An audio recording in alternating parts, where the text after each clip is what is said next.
Boom, bo, bo, bo, bo, bo, bo, bo, bo. Boom, boom, boom, boom, boom, bo, bo, bo, bo, bo. Okay, let's go ahead and... Hello? Hello, William. I'll get back to you on scheduling. Meanwhile, yeah, it's time for another sculpt.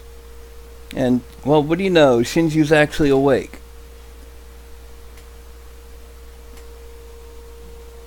Yeah, this is my baby girl.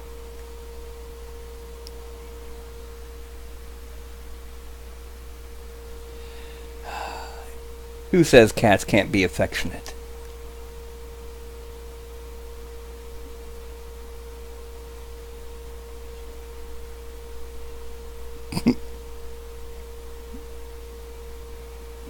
Okay, Shinju. I know you love me, but yeah, that's enough. Good girl. Now, the sculpt for today is going to be for... Not for you, Carlton.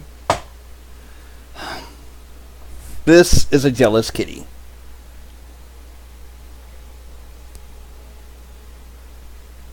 Aren't you? You're a jealous kitty. Yeah.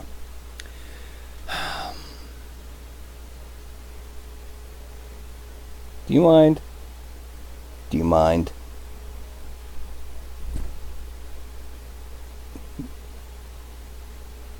Okay, let me put you down, Carlton. Down. No, no, let go of the shirt. Let go of the No, little buddy. Velcro kitty, come on. Let go of the shirt. There you go. Yeah. What's amazing is when he does that, he's actually, he's digging into the shirt and not touching my skin. It's thus the Velcro kitty. Anyway. Now, the figure I'm sculpting tonight, for one of the people in my Wednesday night game, he's older. He's about 10 years older than me. Only 10. And he is so anti-technology that, well, he found a picture that he's using to represent his character. I said, hey, send me a copy so I can sculpt a miniature of it. I was expecting an email. Maybe a Facebook message. Or heck, who knows, maybe even a DM on Discord.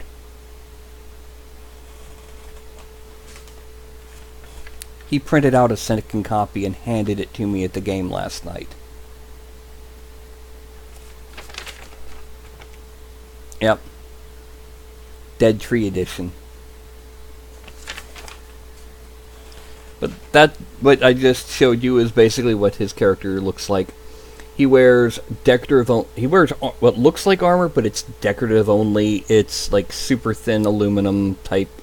Doesn't do anything for your armor class. Yeah, that sort of thing. But yeah.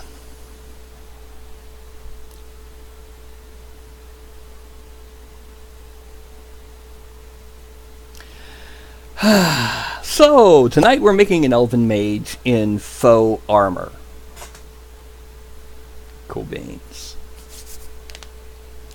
Go ahead and grab my soda.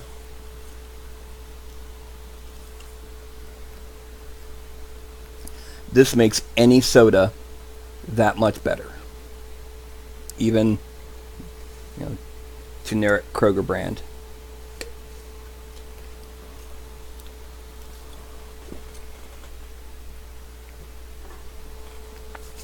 Anyway. Okay, got that done. It is now time to go ahead and thank you. I actually got inspired by something on ThinkGeek. It's similar. The one on ThinkGeek is similar, but it's taller. and it has a lid on a hinge, like a beer stein. The problem with that one is it only fits standard size cans. Taller cans like Monster or some beer cans don't fit it. This fits anything that is this diameter. Even some bottles. Anyway, like I was trying to say, let's go ahead and kick off that whole little cosmic this way thing and get to work. There we go. Hello, Mark. You missed the ninja assault of Carlton and the over affectionate nature of Shinji. Oh wait, here she goes again.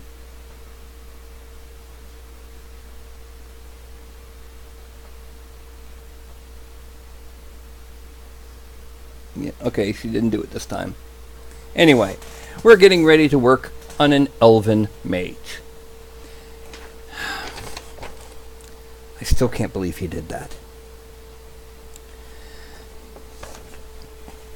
Oh. Okay. First thing that we're doing is we got to add in his clothing. And this particular character,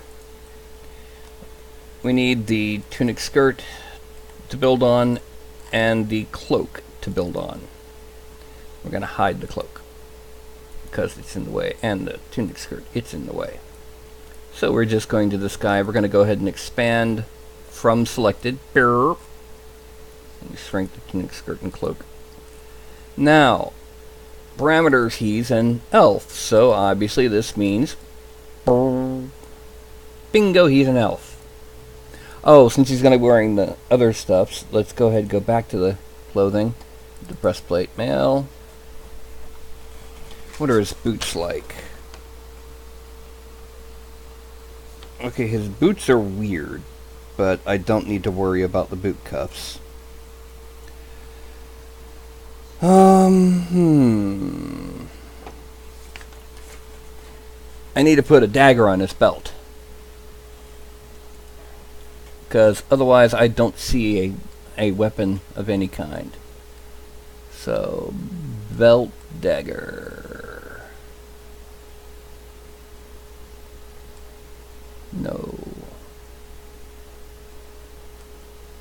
Where did I put the belt dagger?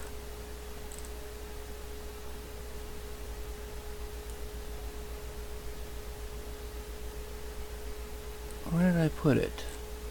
Put it all the way down here? No. Did I call it under hip dagger? Yeah, hip dagger. That's what I called it. Hip dagger. Whee! Now, one thing I've learned about this particular prop, this dagger, it's too small. So one thing that we're going to do to it is we're going to go ahead and scale it up just a bit. And then I'm also going to figure geometry. Actually, no, this is an object, not a figure. Geometry, add push modifier. Now that's way too much, but I can drop it down.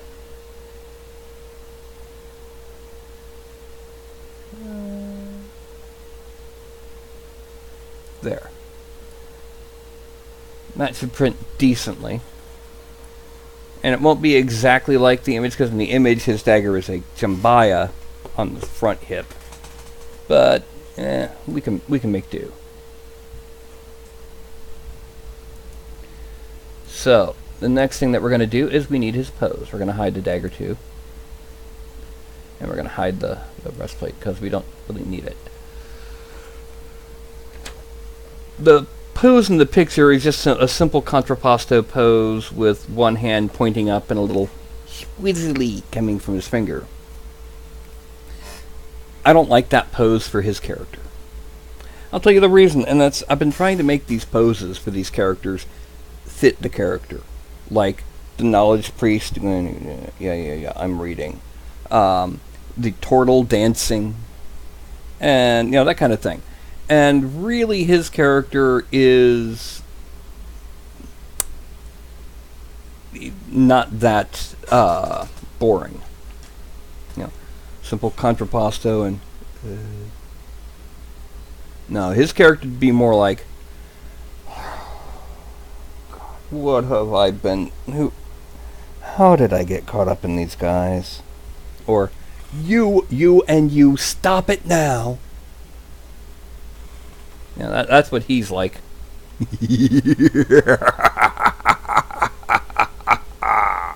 Anyway, so, what kind of pose are we going to give him? Well, let's start off by giving him a very basic pose, one that I've already got in my library.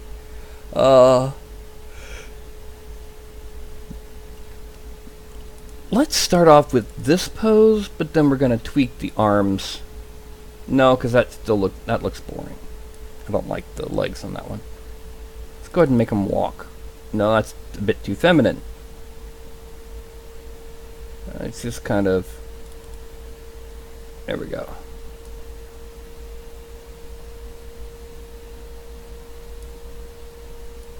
And now let's take this entire arm and zero it the whole way. 0 twist, 0 side to side, 0 bend. We're also going to turn this arm.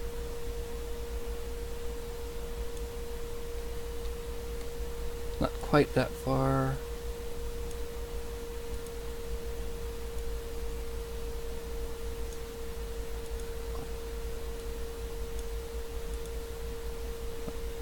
Let's go ahead and add in one of the magic props. Knowing him, let's make it the arcane bolt.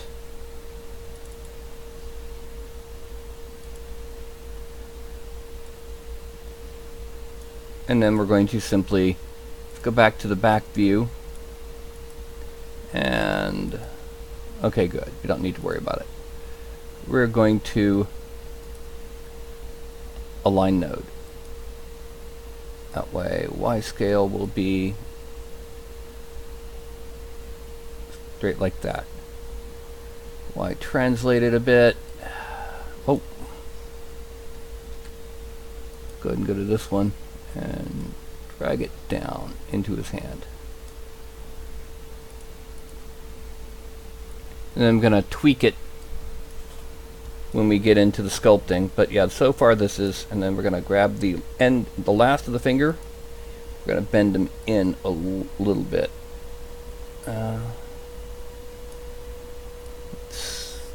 Yeah.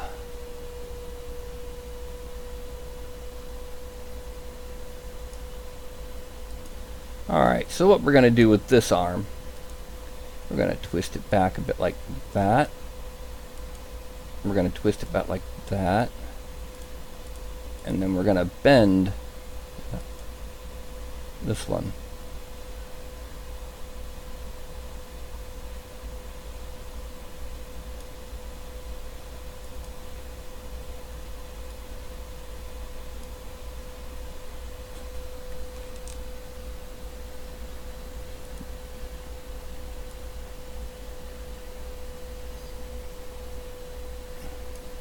Okay, we're going to twist that, and then from here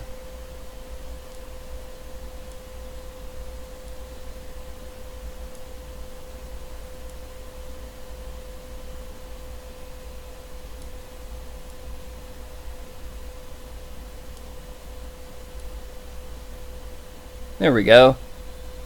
That is our Elven Wizard in pose. So before we pose anything else, actually let's go ahead and close his mouth, because he doesn't need his mouth open for that.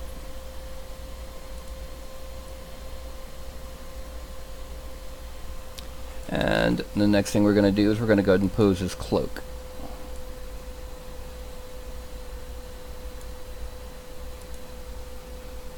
And hello, Dapper Gent.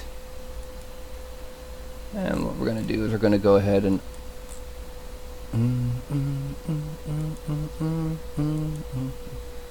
I've got it stuck in a song stuck in my head that I don't even really know what it's called. Alright, so This part of the cloak is going to bend outward a little. And then this part of the cloak is bending inward a little. No, let's not.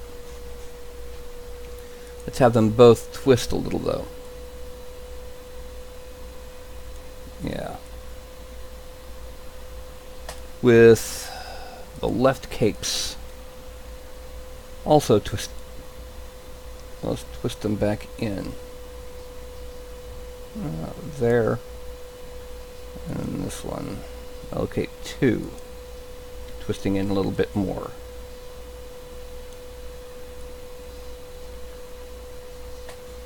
And then the right capes will twist out.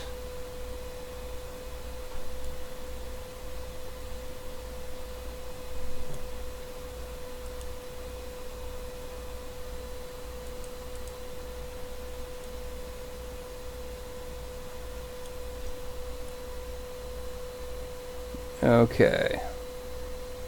And there we have the basic pose for our new Elven Wizard.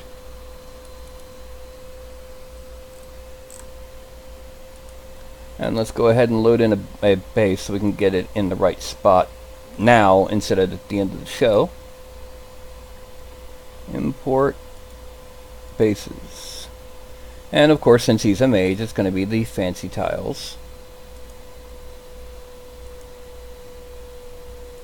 Front view. And we take it and we bring it down and up just a little bit so that his feet are kind of slightly embedded in the tiles, because that makes sure that it fuses together. And then right view. Bring it back a bit.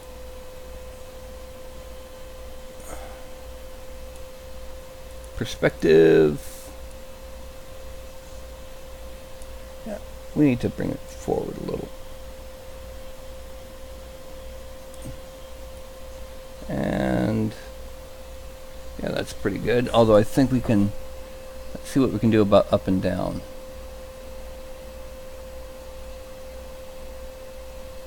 There.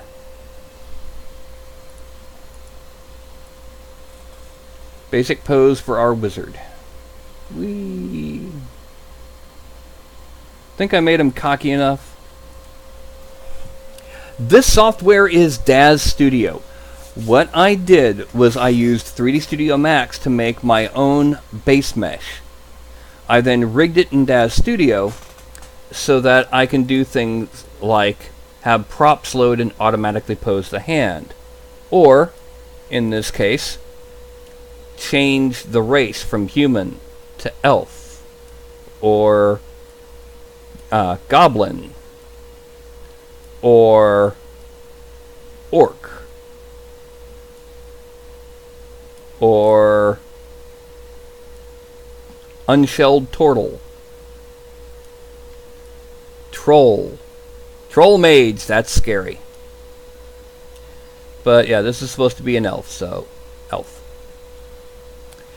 Anyway, what happens is I then take this and I export it in pieces into ZBrush.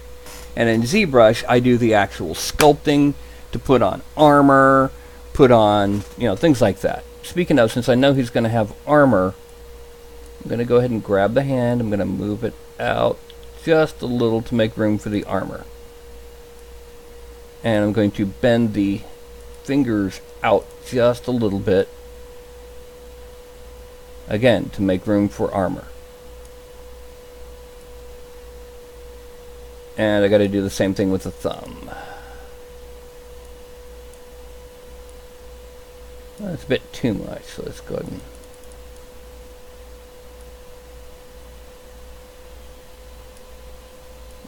Yeah, that should do it. If need be, I can always pull out the thumb in ZBrush. Now, I'm going to go ahead and hide the arcane bolt. Hide the tunic skirt and the cloak. Make the breastplate visible because it's going to get fused into the skin to begin with. And there we have our basic, the raw base mesh. So we're going to export this into new broadcast miniatures as Elf Mage body. Accept. Then we're going to hide the breastplate and the figure, but make the tunic skirt visible.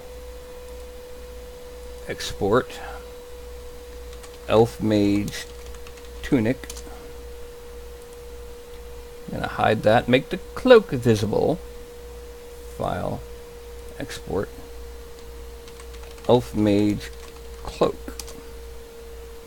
Accept. And then finally, we're going to make the arcane bolt visible and the base visible. File. Export. Elf Mage props. Now the reason why I am doing these as different objects to export and import is so that, whoops, sorry about this. There we go. There we go, ZBrush. What I can do is I can have them as separate subtools, which makes it easier to sculpt on.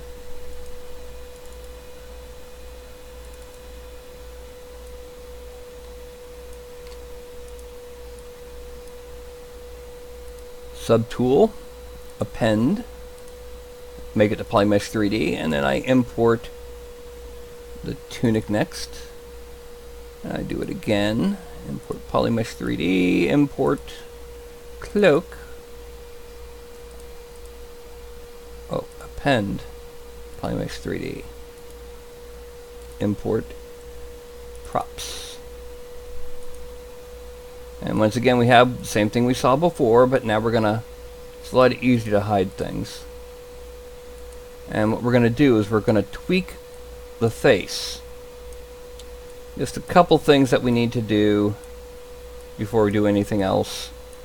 And one of them is to close that mouth just a little bit better.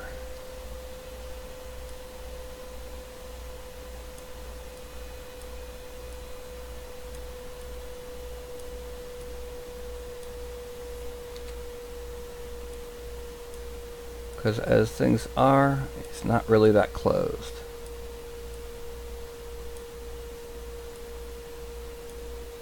There we go.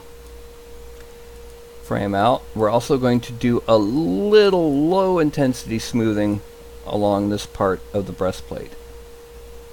Because, yeah.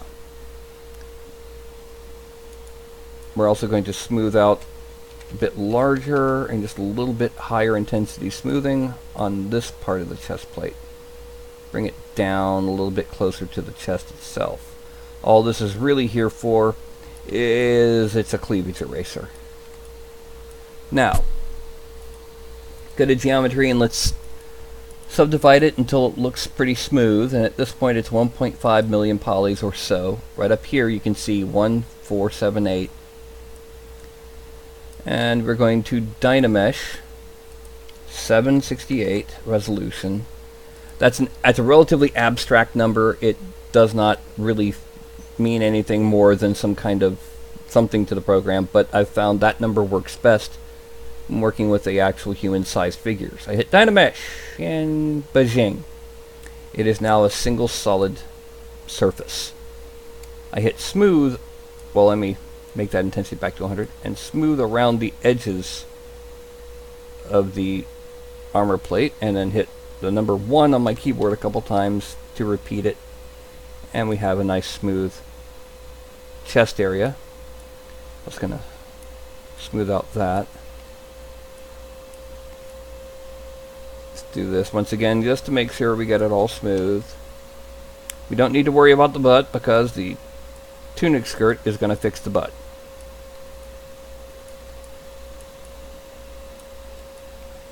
We do kind of have to worry about back here. Going to inflate. No, not inflate. Let's go back. Go to standard. And I open up the stroke menu so I can turn off something that is standard for the standard lazy mouse. We don't need lazy mouse for this.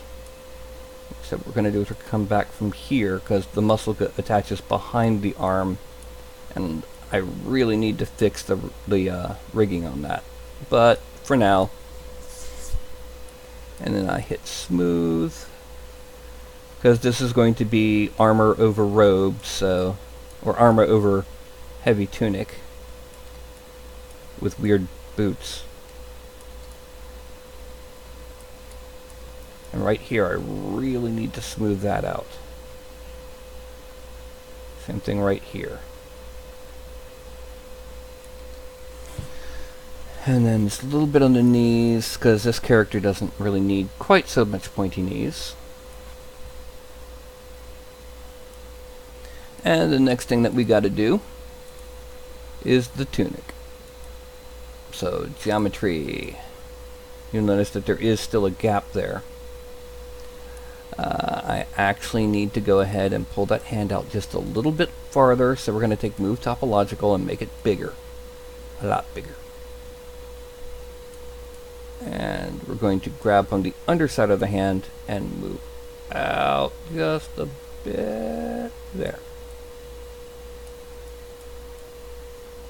Okay, now we make the tunic part visible, and good, we got space for the armor. And we are now going to geometry. Divide it until it's smooth. About 150,000, 164 active points. This number right up here is the current total of the entire mesh, by the way. This is the number of points. Let's shrink this down. And we're going to move the top of it inside the torso at a couple of these points to make sure that it blends smoother. And then after we do this, we're actually going to end up doing the opposite to the buttocks area.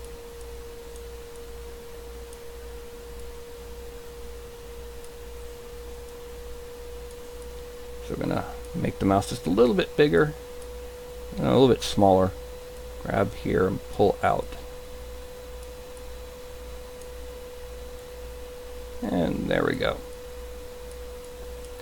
Yes, almost half of the party are arcane casters with some kind of background that gives them something to do with libraries and or research.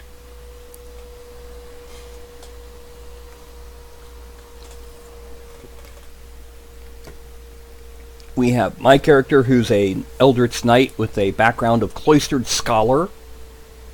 Yes. He's a Sage. We have a Knowledge Priest. We have another Cloistered Scholar that's a full Mage. Yeah, we got a lot of bookworms in the party. And we also have a full Orc Paladin. Okay. So we're going to go ahead and blend this down into the tunic. And notice that already you can barely see any seam right now. Well, that's good, but we're going to make sure that goes away completely. Geometry. Dynamesh. Bing! There we go. We're going to hide the hand.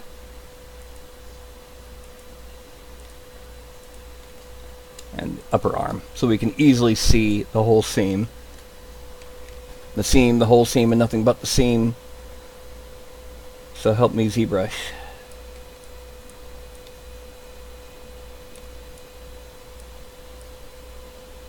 That hole in the mesh there is where the thumb is making contact. That is a problem, but oh well. Now I'm going to smooth over this. And now,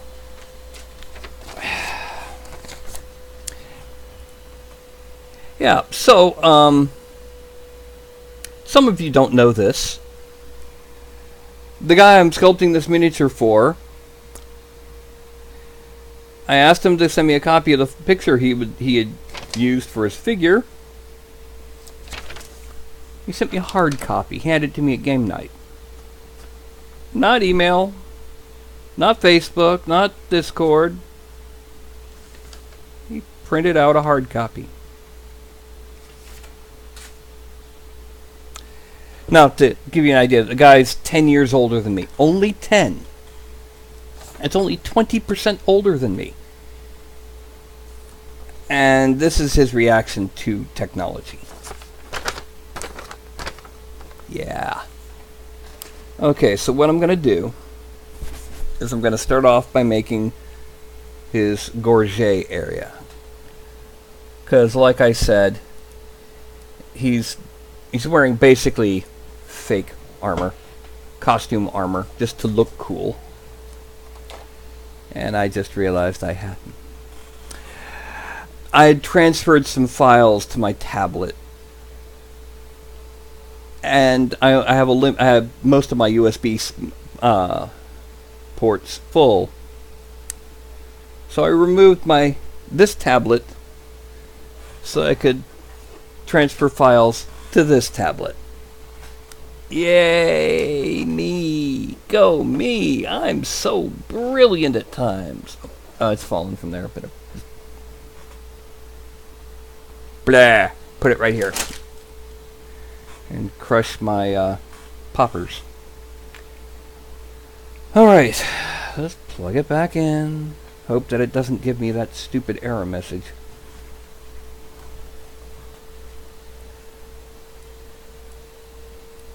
Zoom in. Actually, yeah, there we go. Shrink the mouse. Actually, we need to subdivide this because I need it higher. And 100% there. Alright, now first thing that we're going to do is we're going to draw on the mantle, which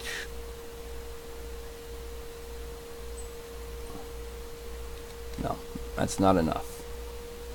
Fortunately, as you can see, it's working. Let's shrink this down a little bit more, and we're going to 1, 2, 3. 1, 2, 3.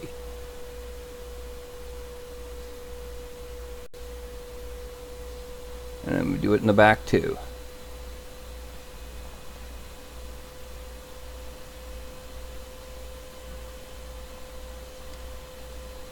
Hold on just a second.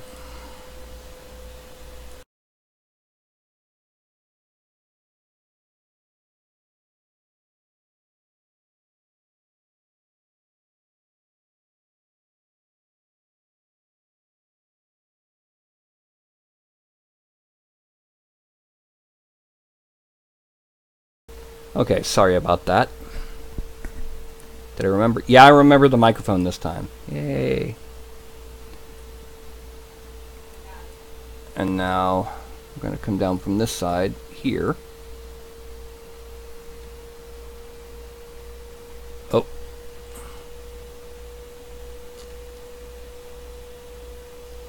One, 2, 3. Now, we're going to trim these loops to be sharper because they're pretty sharp in the concept.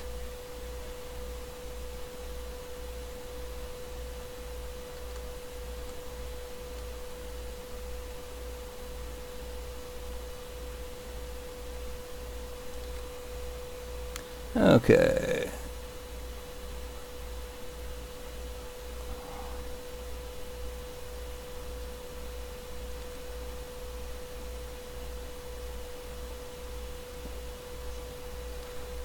Now, yes, I'm trimming the little peaks here, but I'm still going to be filling in above them.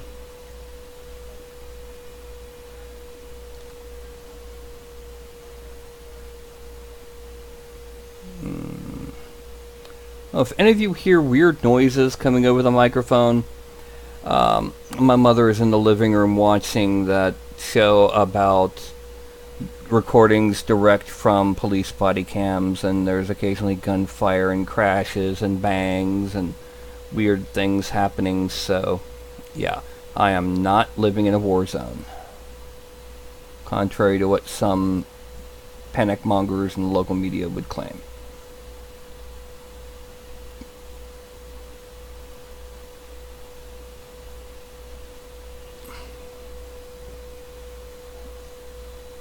Okay. Now let me double check. Is that a full? No, it isn't. Okay. It doesn't actually act like a gorget. It's more like a mantle, but it's still plate armor. So we go ahead and we draw this coming around.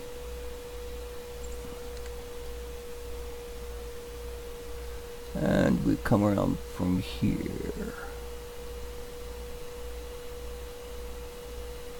And now, whoops. 1, 2, 3. We fill in the gaps.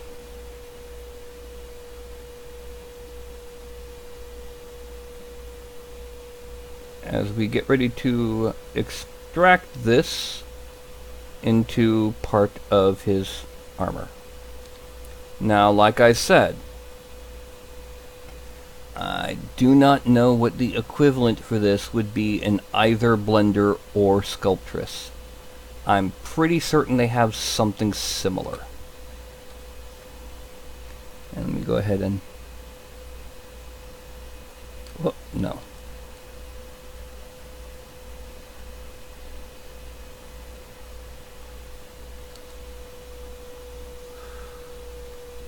Okay, there we go. Now, we're going to extract this at a 0.03.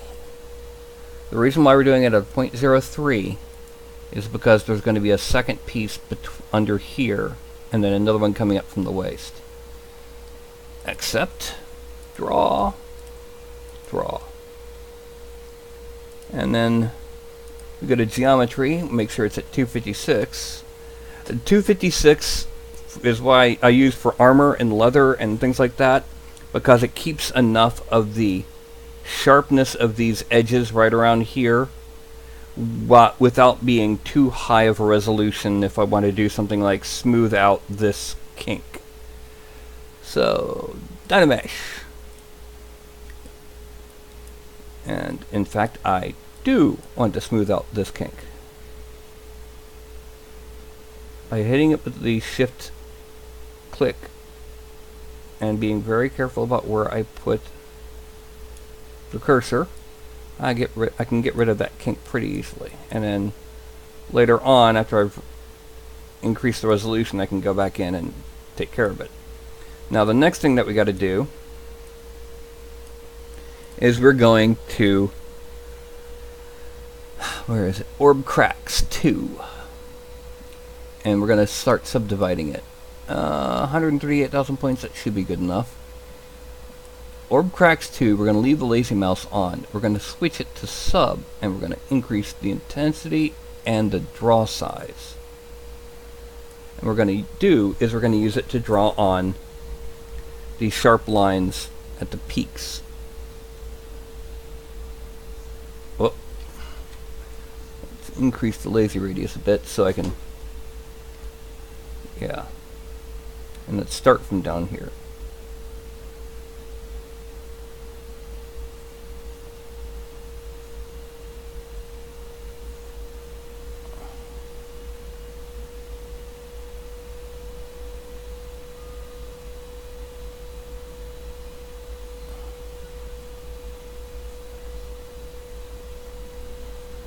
He actually has a reason in his backstory why he's got a kind of a draconic feel to his armor, quote unquote, his outfit.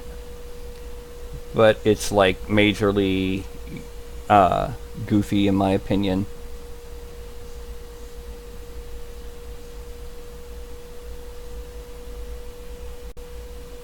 But that's I know what happened there.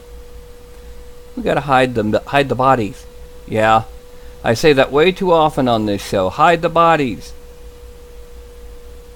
There we go.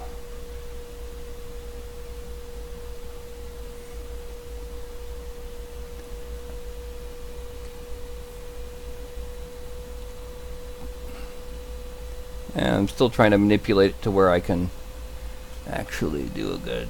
And then come up this way. And then up from here. And then up from here.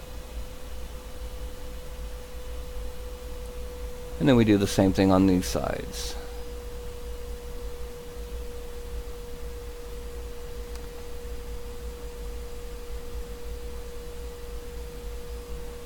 So, once again, I normally don't talk politics on this show. I will say that I voted this time.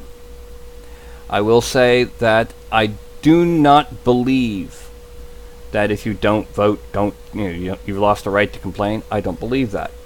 What I believe is if you didn't vote and the person you don't like wins, well, then you have learned your lesson and need to, figure out that you need to actually, you need to vote next time. Because the only way to change things is with the ballot box. And if things change in a way that you don't like, well, yeah. Alright, so let's shrink this down. And now we're going to take it from the waist.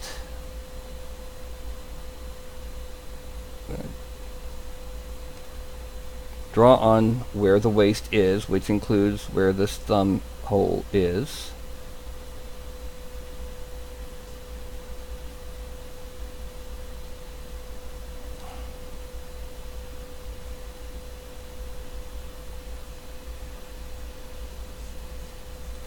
Okay.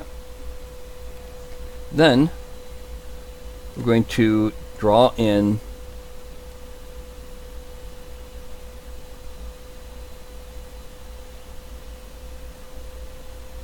what's going to be the waist plate.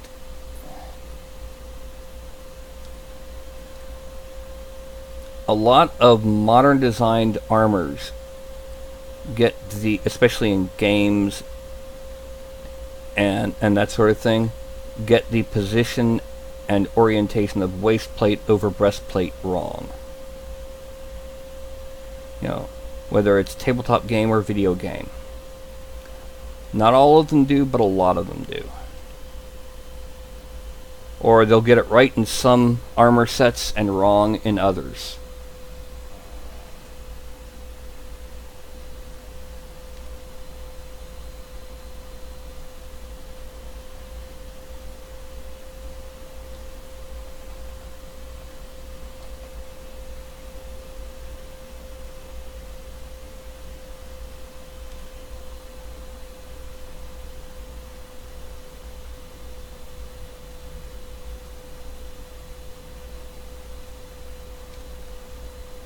Okay.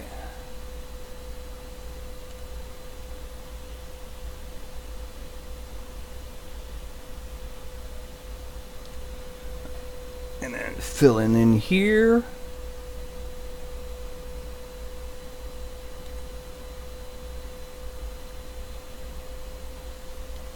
And start trimming off these,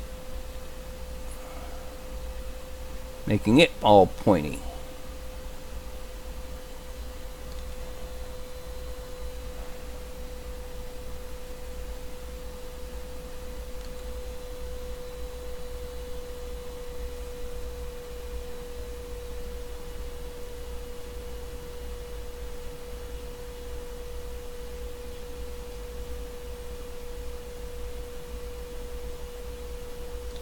Mm-hmm.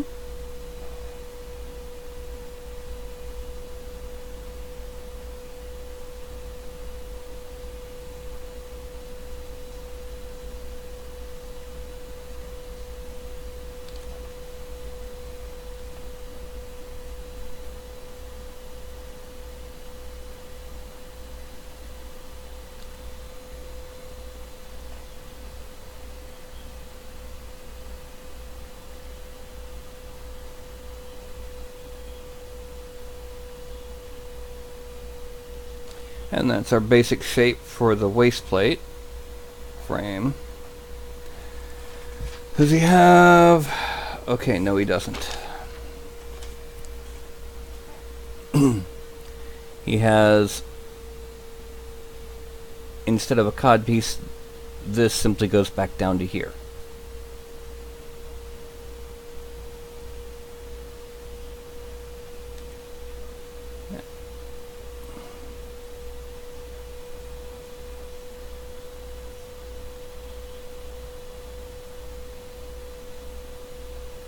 And get that done. And this one is going to just come down ever so slightly here and here.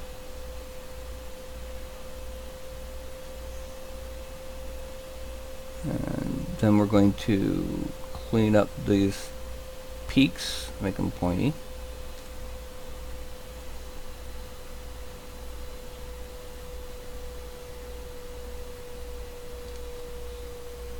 And the same thing down here.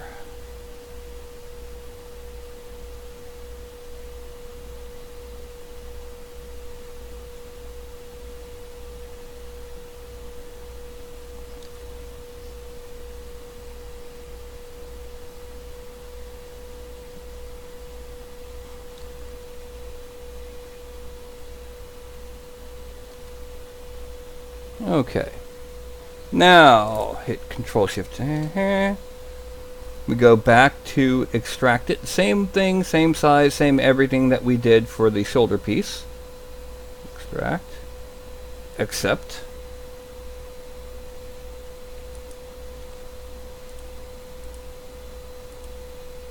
And draw to get rid of the figure.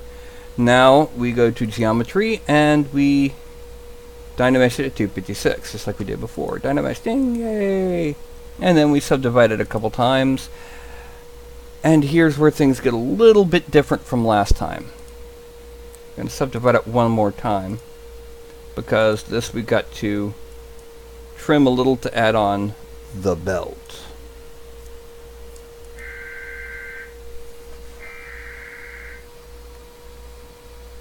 And that was a warning.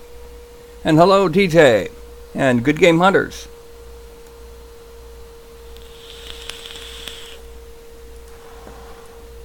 Now what we're going to add in here, we're going to shrink the mouse a little bit more, because we're going to get a little bit more detail in here, because the belt is actually coming up in here.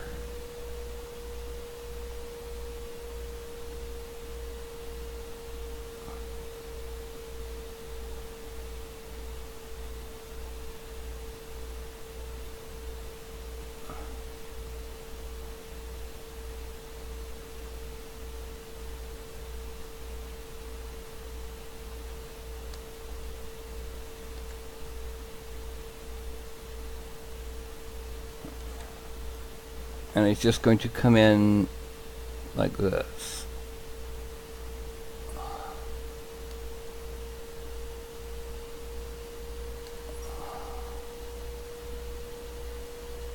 Okay. Oh yeah, I gotta hide the thumb. Oh no, I don't, because it doesn't have a thumb on this. Come around this way. And a little bit of pointy, pointy.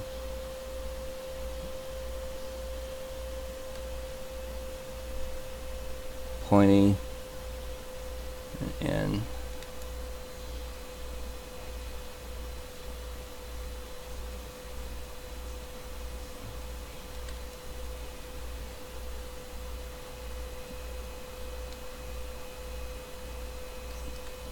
okay, and then we sharpen the points on this.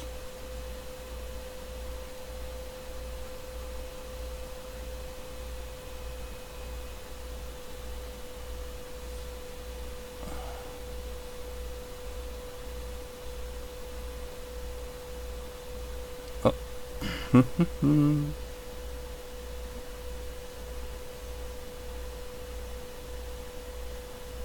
And bring them in.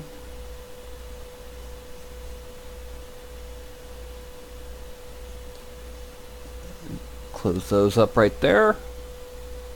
And then trim this.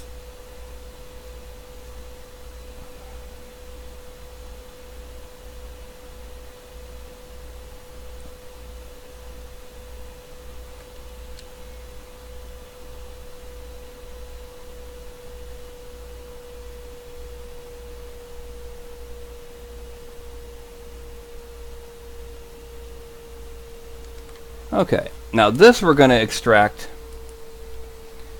at 0.012. Sounds rather arbitrary, but it's really not. Extract, accept, draw, geometry, Dynamesh, and subdivide it a couple times. And then we go, and we're going to use the Orb Cracks brush to give it a couple ridges. Oh, I forgot to make it bigger. No, still not big enough. There we go.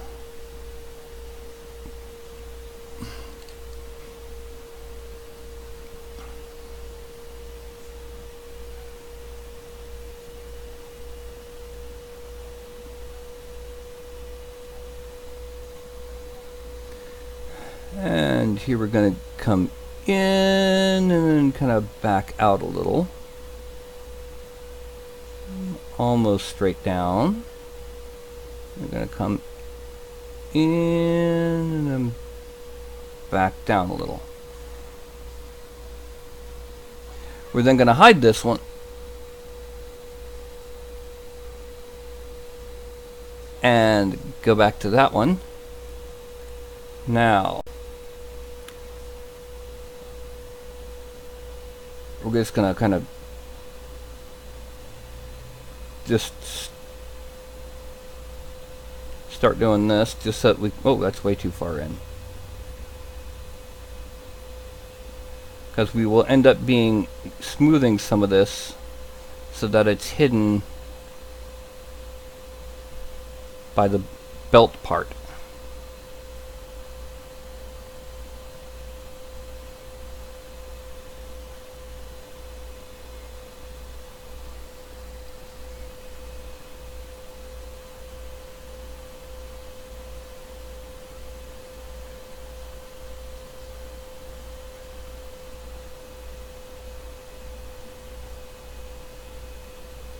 Okay, that was too far.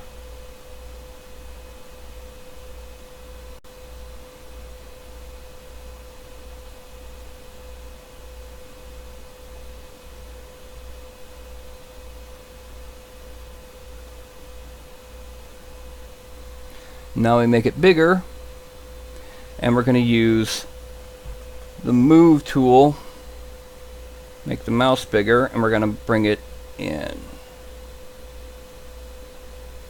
at the points where we've got these points.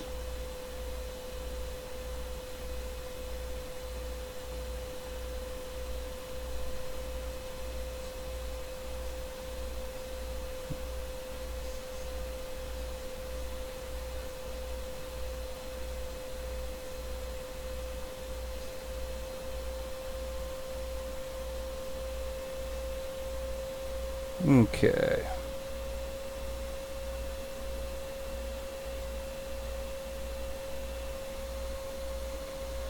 Then to add a little bit more detail, we're going to inflate. We're going to increase it to about, yeah, and then we're going to shrink it to about there. And just check. That might be a little too large.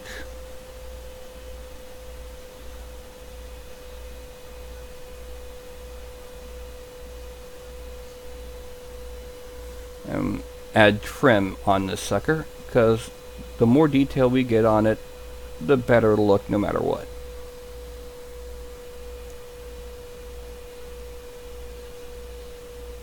We're going to do the same thing on the mantle area.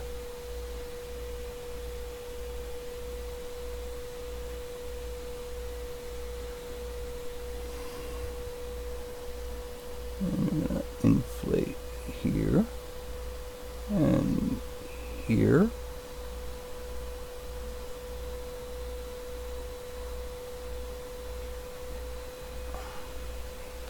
And then here and here. Then we're going to the belt and we're gonna we're gonna make it one step smaller.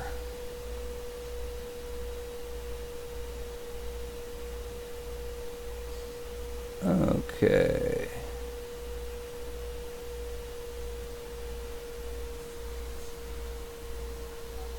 And now here, it's just going to be right here. So it may as well be a belt buckle.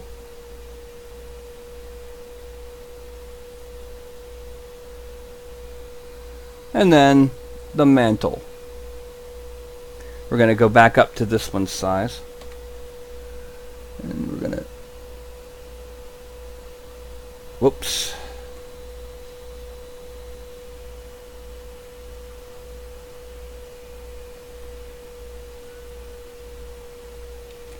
Oh, I see what's happening. I'm missing the edge going under.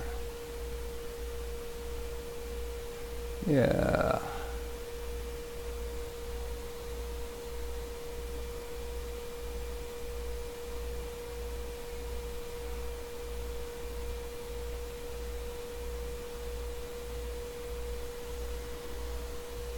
And then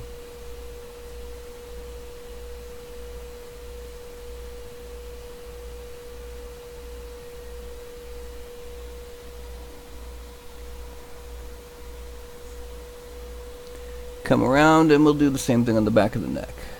Start with the top though, because we're going to kind of do it backwards. One good thing about the inflate tool is it doesn't care about the orientation of the figure when you're drawing on it. It does it in whatever direction is facing out. Oh, I lost contact with the tablet there. Oh, I'm trying not to put too much force into it.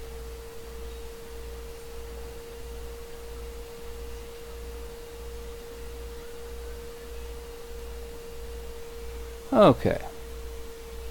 Frame out. Now the last thing we do is we fill in under here for the actual breastplate part.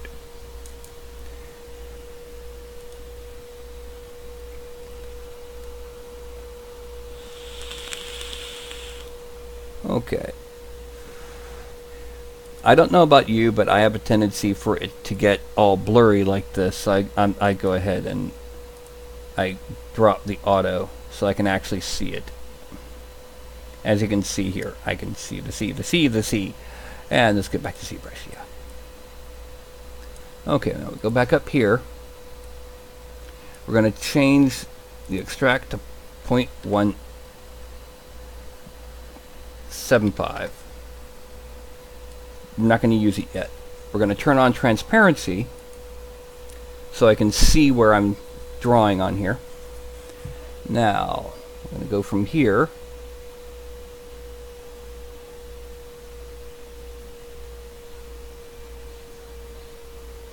Drop down equal to there, and we're going to... No, we're just going to keep it as an actual armhole. And come around just below that spike. I'll draw on the seam manually. I made the mistake of watching one of those only such and such fans will get these memes videos. And now the royalty-free music they had in the darn thing is stuck in my head. Okay, we're going to just kind of bring it around there, just for the sake of making sure that we're staying under the other extractions.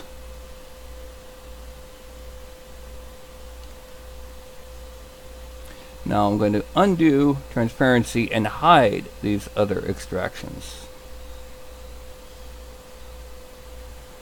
Now, gonna fill this in. Let's make the mouse a little bit bigger and fill this in.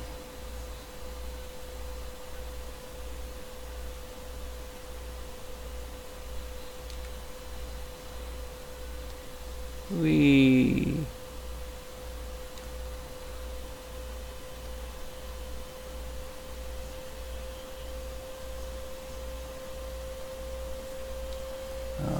I'm going to have to erase that. Because, yeah, we don't need the thumb expanding.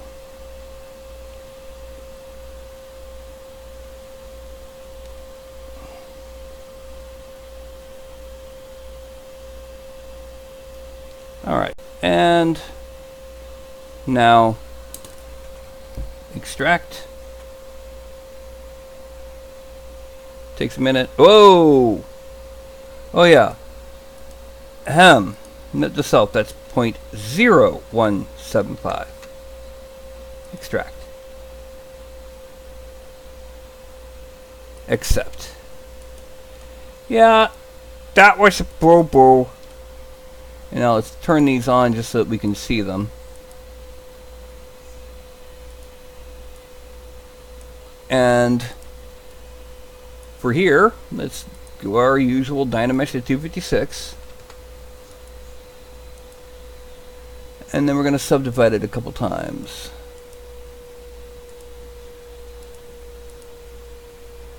And what we're going to do, we're going to look at the picture. Okay, the lines from the bottom are stronger on the breastplate itself. So, we're going to turn on transparency. We're going to go back to orb cracks. Shrink it just a little. And we're going to draw in... no, it needs to be bigger. And then comes up to here. And to here.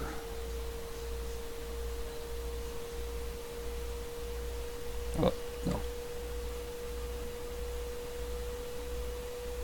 And let's, oh, before I do anything more, I gotta turn him off. So I don't have him in the way. And then in the back, let's go ahead and take care of this too. Come up the back, center. Come up this way.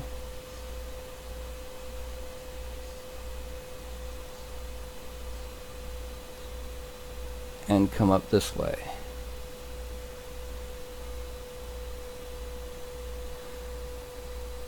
Turn transparency off. Turn him back on. And then we're going to go back to inflate, shrink it down quite a bit, and inflate here. Give it a trim.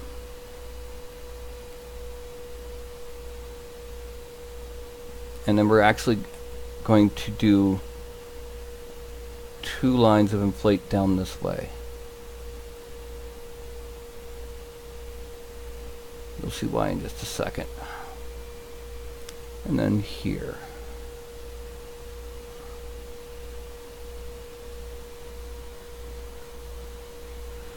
Okay, and come around from this side.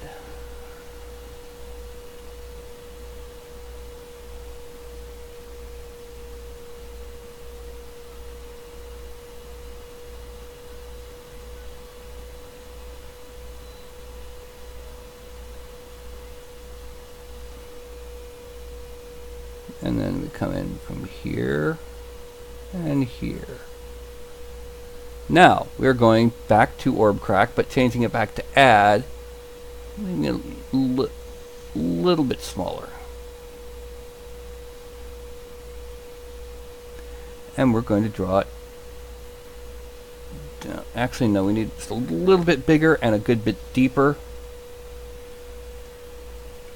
And we're going to dig it straight down the side here. And then we're going to hit 1 to repeat it. The end result is, well, still not wide enough. So, a little bit wider on the mouse. And down. And we're going to do the same thing over here. Now, the orb crack brush is based on an inflation brush. So this can cause some issues at times.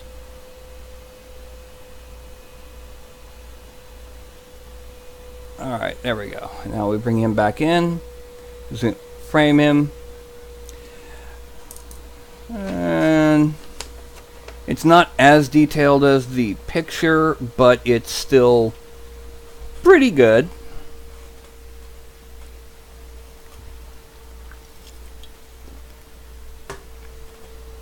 Okay, now I'm gonna hide the hide the hands again for this, because this is going to be on the hips.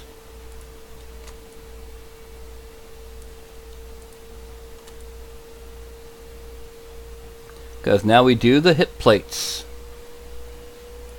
And it's going to be pretty much the same thing right now. Making these armor plates, it's all going to be draw on the shape, clean up the points, extract it. Draw on the spiky lines, and then add the trim with inflate. Give me just a second here.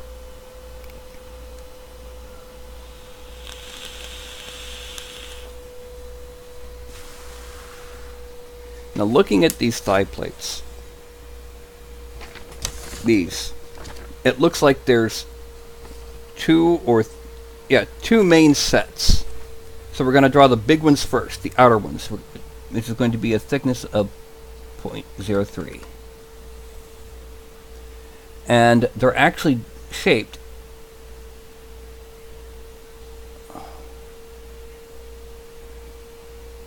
like that.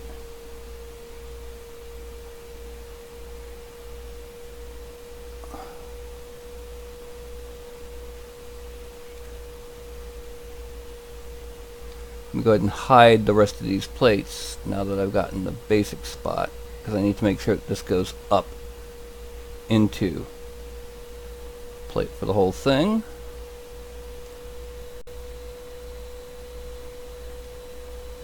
And sharpen points.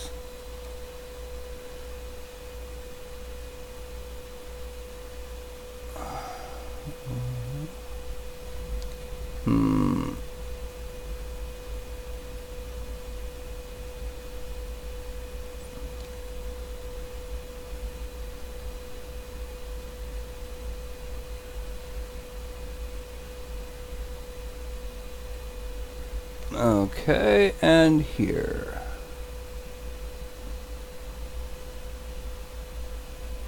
There is no rear view of this concept, but no pun intended. But no, that one. Yeah, that one. Most medieval armors did not have butt plates.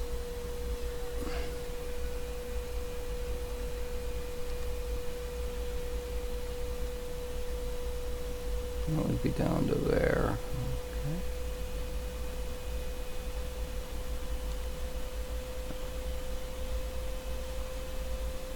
Okay. Oh, I blurred it by accident. If you just tap it, it'll blur the...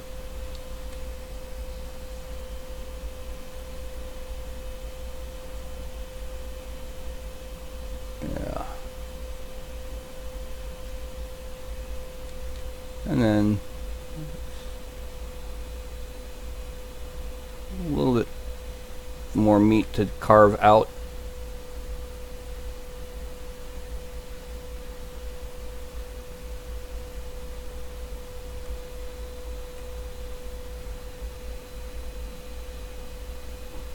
And that's an error. I was a little bit too erratic. You gotta, don't be afraid to just reach out and hit Control Z.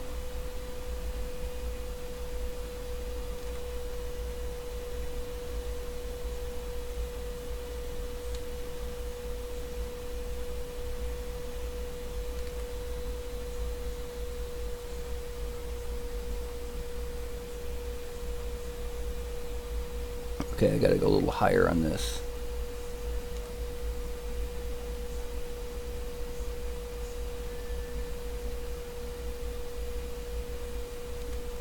Okay, and once again we extract it at 0.3.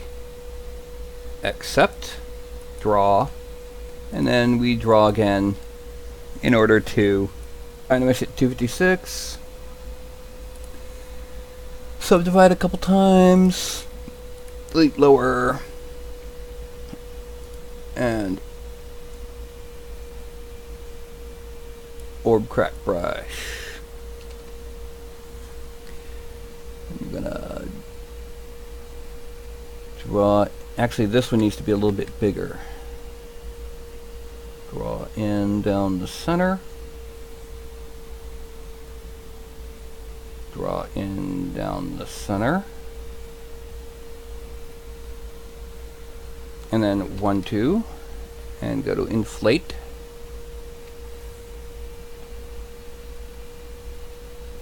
Too thick.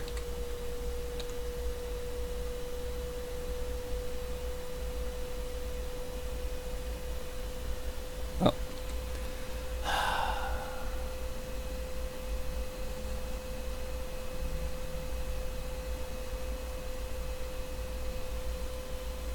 Okay.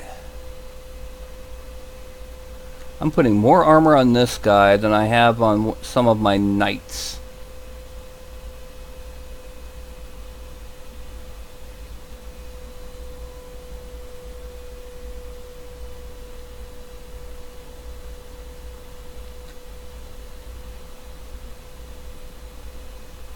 And command down.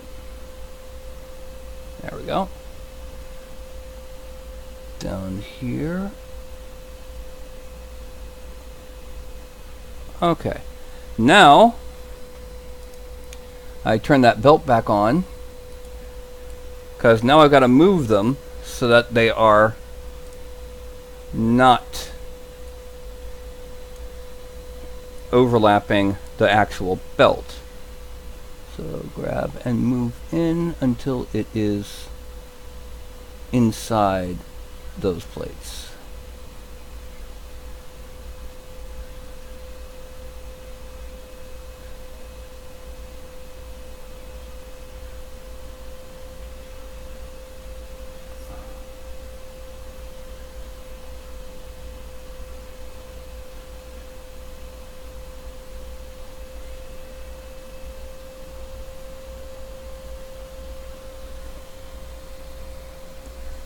And now we hide that one. Go back up here, draw again. We're changing this from 0.03 to 0.018. And we're going to draw on the bottom lames, as they're called. And they're not lame. Let's turn on transparency so I can make sure I'm getting this here. Start a little bit. Whoop. A little bit mid, come out, and then down, a little bit longer and straighter.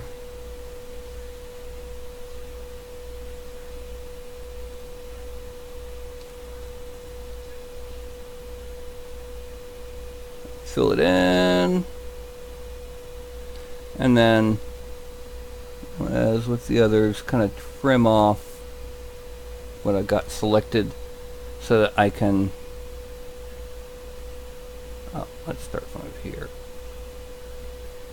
have a bit of a sharp point to the armor.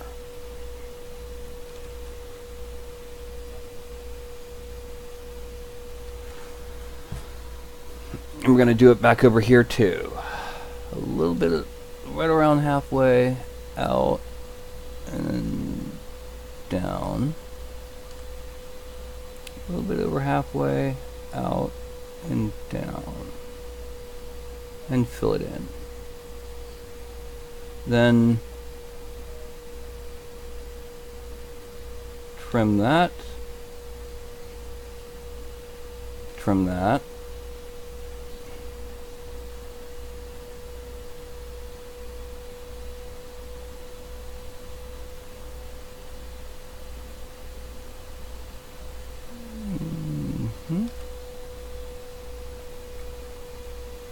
That's way too deep. Once again, never be afraid to hit Control Z. Just undo transparency, extract, accept, draw, and draw. And just for the heck of it, let's go ahead and pull up the rest of the armor so we can make sure that we're doing this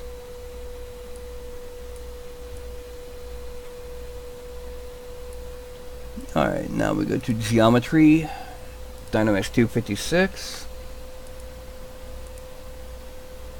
Subdivide it a couple times, lower, zoom in.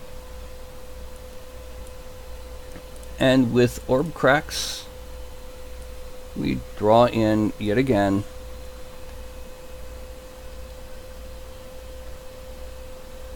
down the center. Whoa.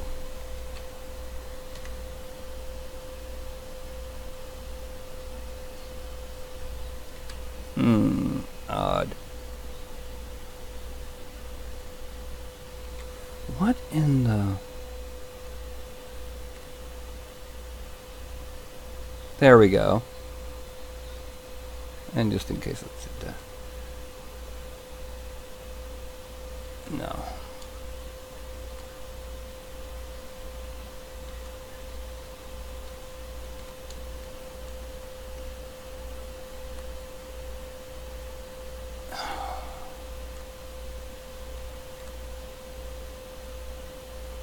There we go. And inflate, shrink this down about there.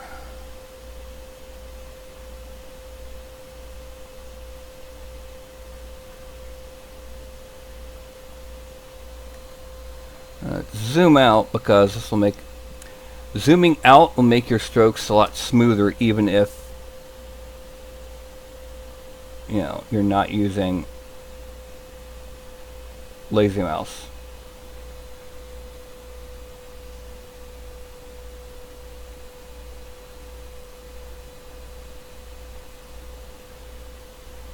Yeah.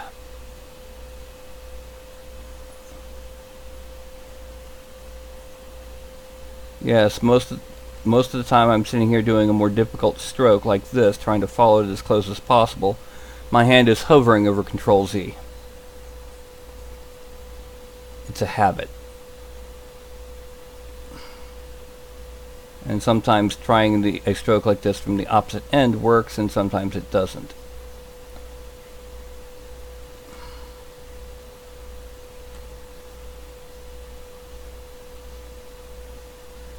There we go. And let's turn off that.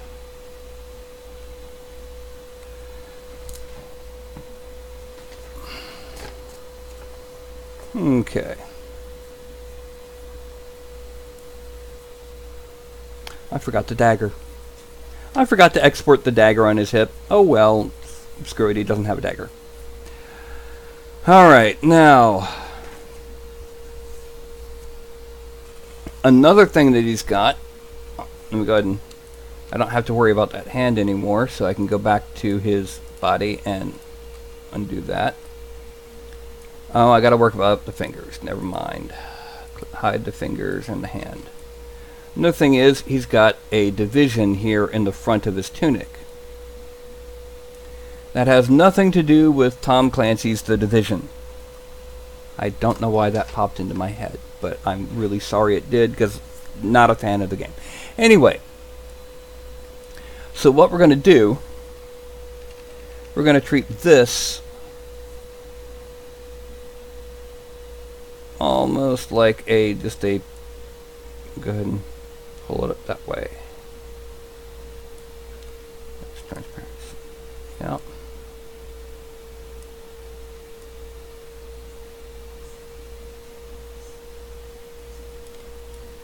And then we're going to shrink this and just go ahead and start erasing most of it.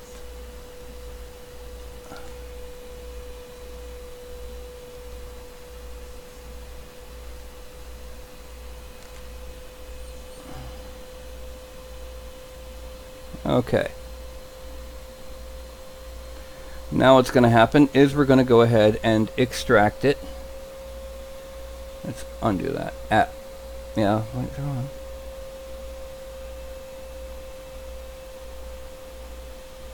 Now it looks like it's going to be on par with the thigh plates, but the thing is, we're only going to... Oh yeah. We're only going to Dynamesh it at 128. Make the mouse a good bit bigger. And we're going to smooth. Oh.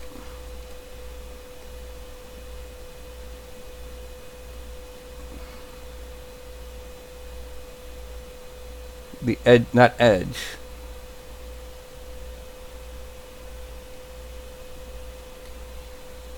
And then reduce the strength and intent and size of the smoothing brush and just kind of brush over here.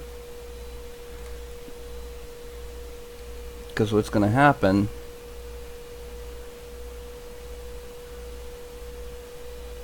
it's going to end up being turned into a seam. Alright.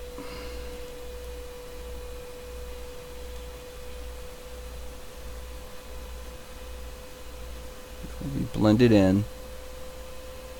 Let me go ahead and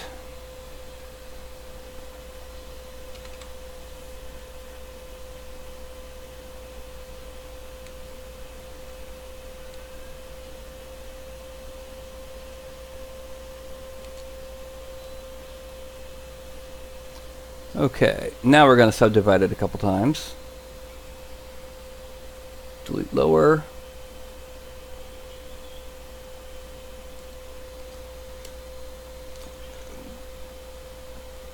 Come back to him, make that visible, and we are going to turn off all of the armor bits so that we can see exactly what I'm about to be working on.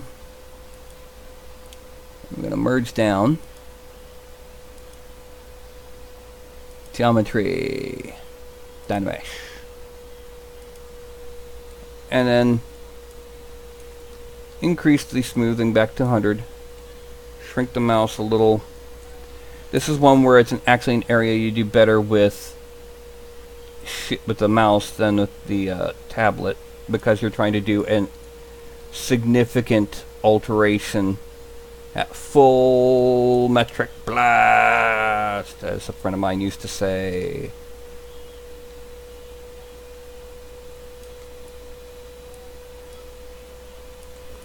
Okay.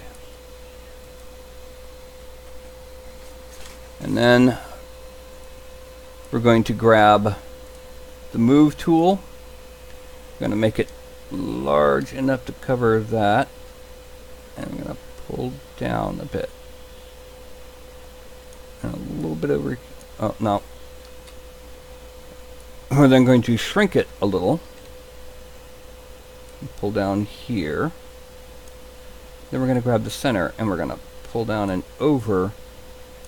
And just start playing around with pull down and pull up until we have a pointed triangular section. Okay. And we're going to make our armor visible again.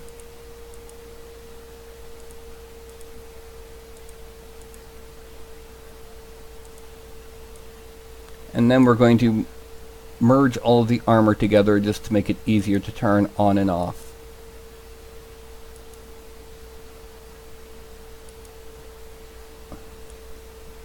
There we go. That's our armor for the torso. Soda time.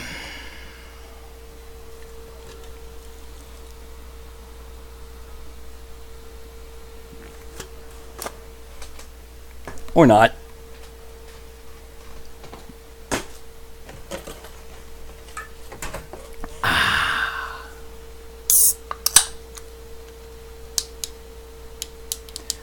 Now,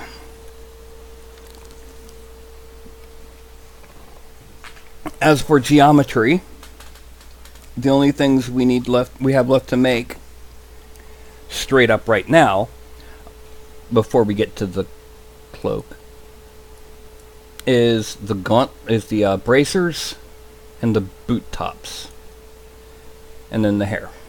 But hair can do later.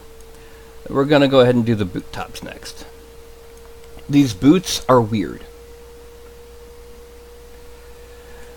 The best way to handle this would be the way I handle your typical boot.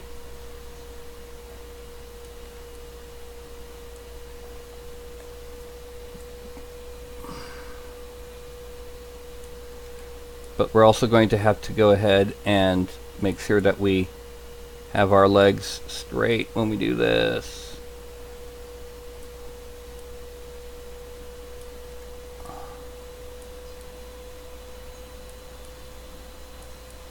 And this is mostly guesswork here. And then shrink the mouse, and we're going to erase a wedge, then draw in to kind of sharpen the wedge.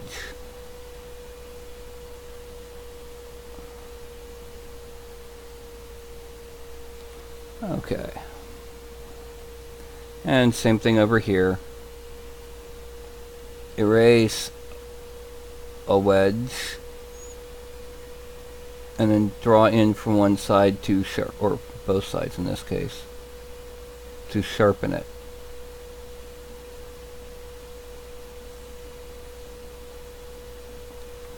Okay, frame out by the way.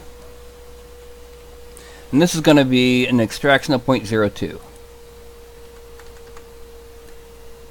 Extract, accept, draw, select him, draw, and then Dynamesh at 256 because it is leather, not cloth. And the next thing we're going to do is we're going to use the move tool. Yeah, let's just use the move tool. We're going to make it big enough to cover roughly half the boot, just a little bit more. Pull this up. And we're going to do the same thing on this side.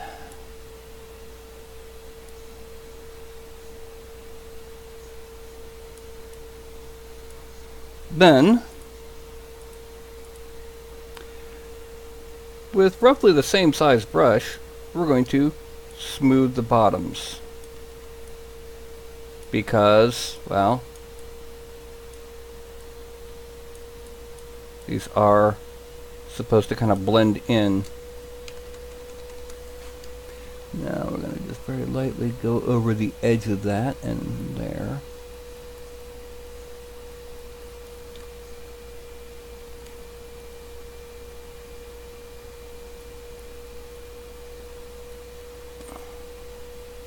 And here.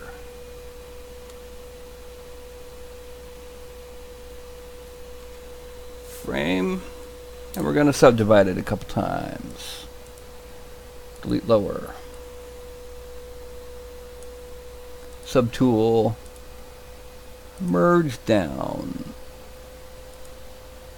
And geometry. Dynamesh.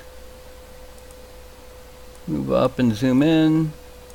And smooth out where they meet the feet. Feet, meat, feet, and all them feet treats. I don't know. And that helps us get rid of the seam between the parts. We zoom out again. Now, the boots themselves... Oh, sorry. Because this is so dark, and because it's a printout and not an image that I can zoom in and exaggerate the brightness, I can't see details on them. So they're going to pretty much stay that way, except for, eventually we're going to put some wrinkles on the ankles and the same thing goes with the, except for wrinkles, the tunic bottom, both front and back. Okay, so that's our boots.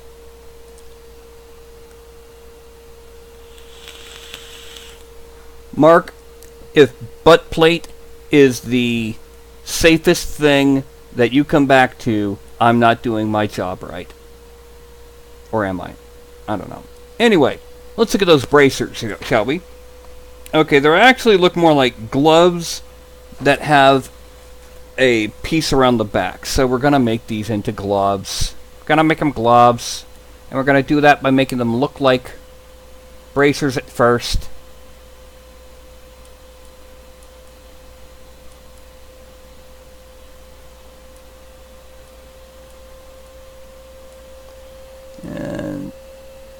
No.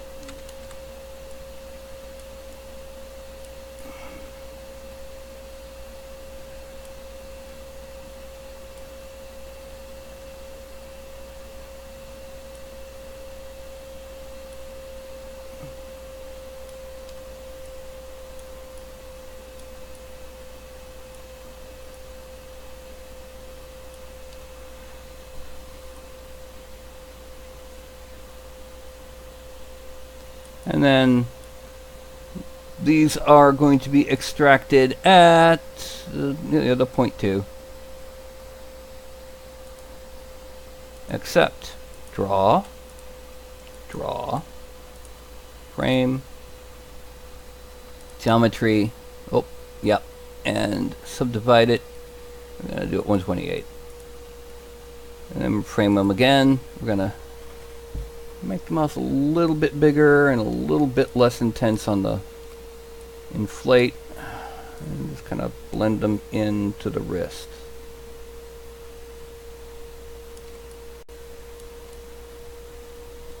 So this turns the hands into gloves.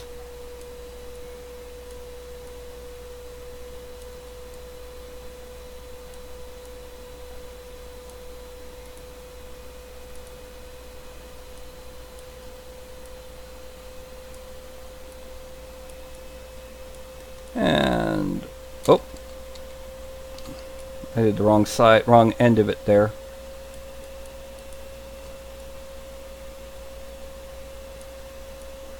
I'll never hear the end of it. Yeah.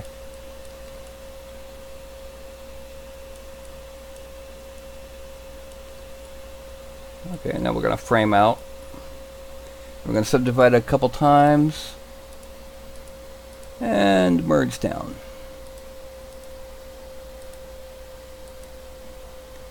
And then Dynamesh.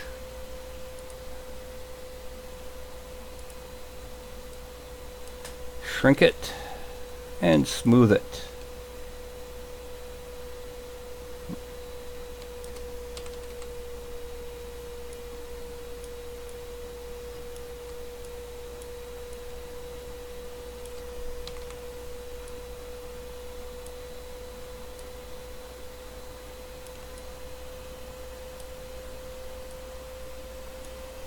Okay.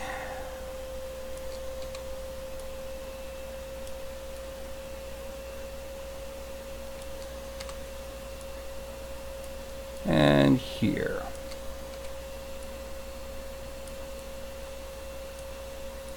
The underarms and upper arms will be poofed out to make baggy sleeves, and same thing with the pants down below. But for right now, oh, we're nearly done with the Geo, and looks like Shinju's going to go get some food. Go on, little baby girl. Okay. Now, once again, looking at our hard copy. Yeah. Okay, we're going to make a variant, a slightly simpler variant.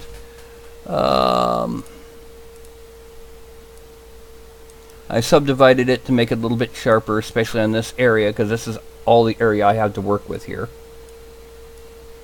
And we're going to shrink the mouse quite a bit. And we're just simply going to draw... Well, why am I trying to draw with a mouse? I'm going to draw a little spiky bit there. There.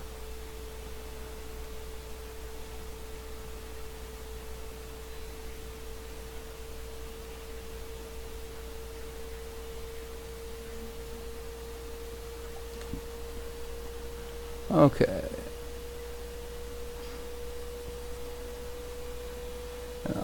Fill this in. We're going to make this... Well, let's go ahead and sharpen it first. Holding down Control and Alt at the same time for a PC user on ZBrush. Lets you erase the mask you've made. And there we can see we already got a problem, so we're going to need to come down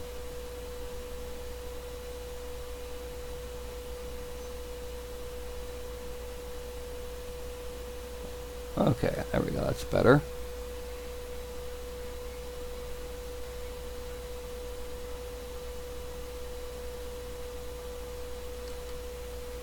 And then we're just going to make sure that we have this at roughly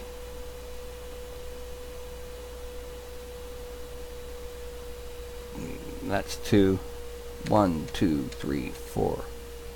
Okay. So that we can have a decent size wristband coming around the underside of the hand.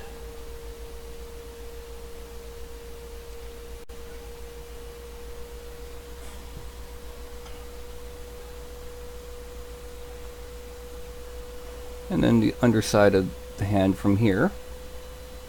Zoom in. 1, 2, 3, 4. And we're going to draw on the same thing on this hand.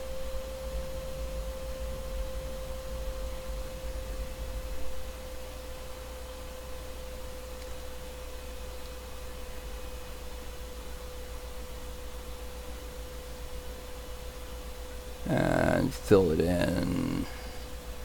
Then erase out to sharpen it.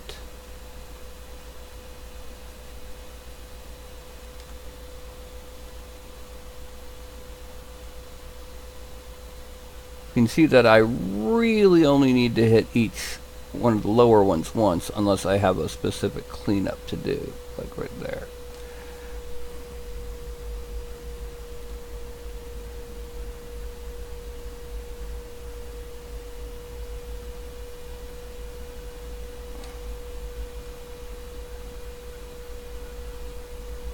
And then 1, 2, 3, 4.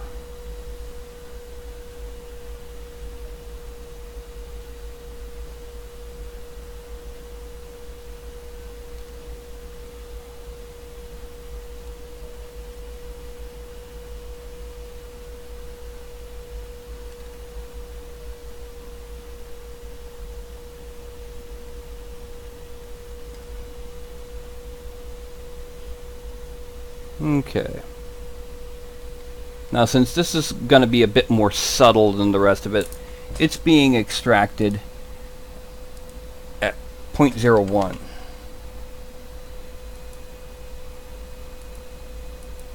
And really, I only need to do...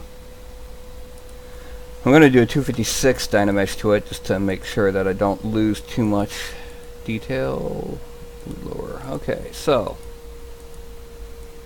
right now, this is our unwrinkled, clothed wizard.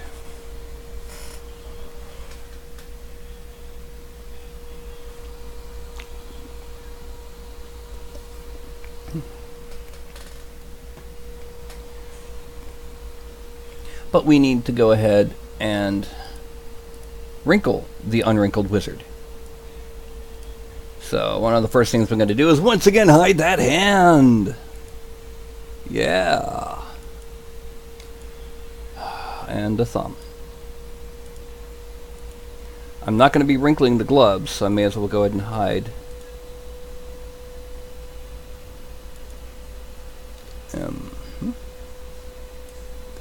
And hide that. Okay, so now the first thing that's going to happen is we're going to use the standard tool. And this needs to be a good bit bigger there. Yeah. And that should be good. And we're basically going to just add in some basic wrinkles for under the right there, and smooth right there.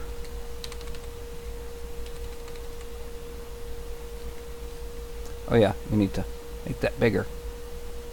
There we go, that's better.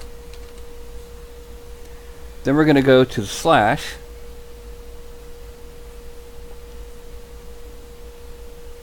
And we're going to go add. We're going to drop it down to about 10. And we're going to turn off the lazy mouse. And then draw the underneath of these wrinkles.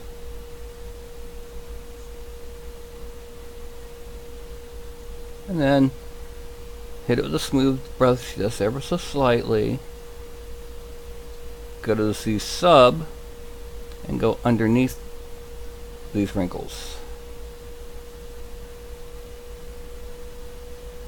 And we have the wrinkles for the core centerpiece.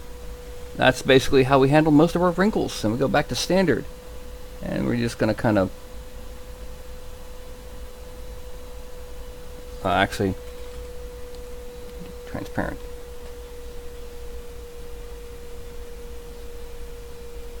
We're just going to add a couple swoops to here. And then slash add.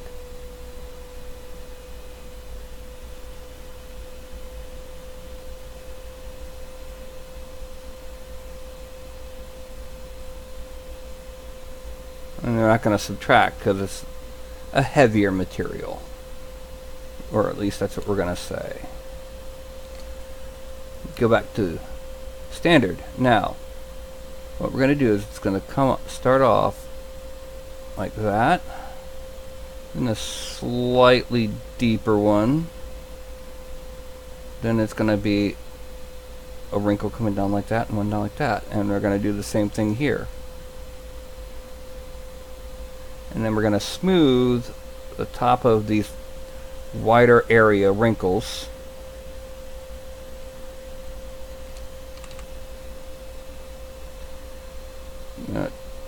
Go to slash. I'm gonna draw that top. Actually, it's too strong for this size brush, so we're gonna drop it down.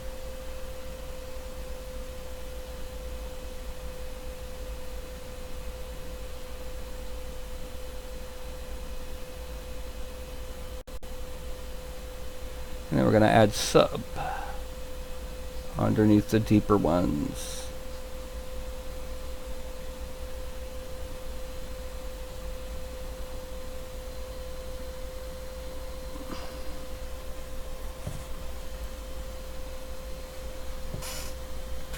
Okay. Now we have the arms to do.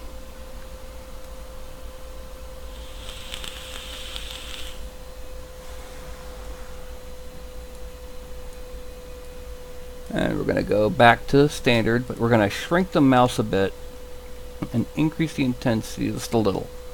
And we're going to start off with underarm.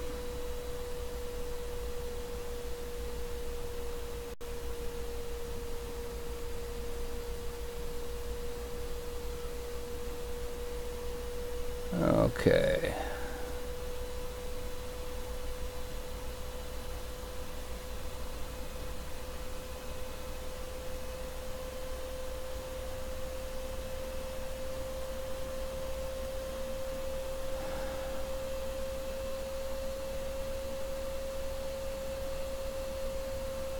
And we're going to smooth out above them. And then we go to slash. And I'm going to, whoop, got to switch to add. Got to draw on where these wrinkles are.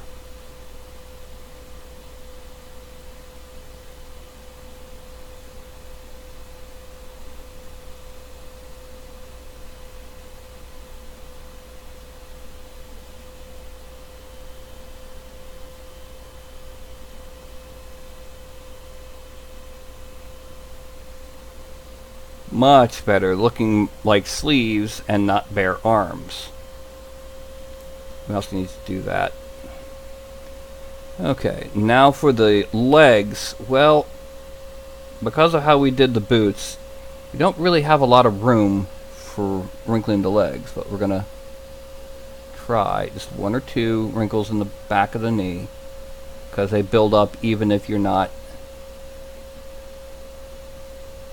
actively bending your knee at the moment. They kind of sink into the clothing, especially heavier clothing like leathers. We're also going to go ahead and Let's draw in a couple triangular, not triangular, but diagonal slashes. Whoa. And then zoom in between them.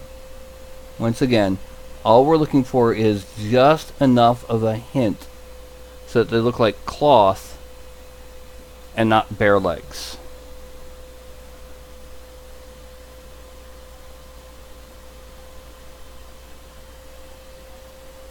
Then we're going back to making sure that the armor isn't exaggerated. Okay. Oh, now let's look at his hair. Okay.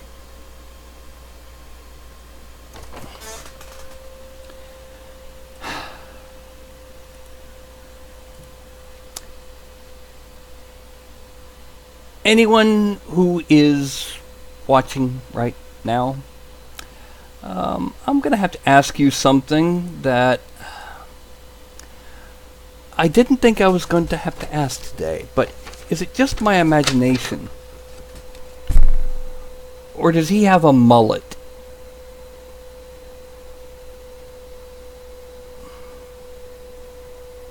Don't cast that spell, that achy breaky spell. Hey, Shinju, get up. Go on, get over here. Good girl. Mullet. Don't cast that spell, that achy breaky spell, the one that drives your target insane. What are you doing? What do you think you're doing, little baby girl? What are you doing?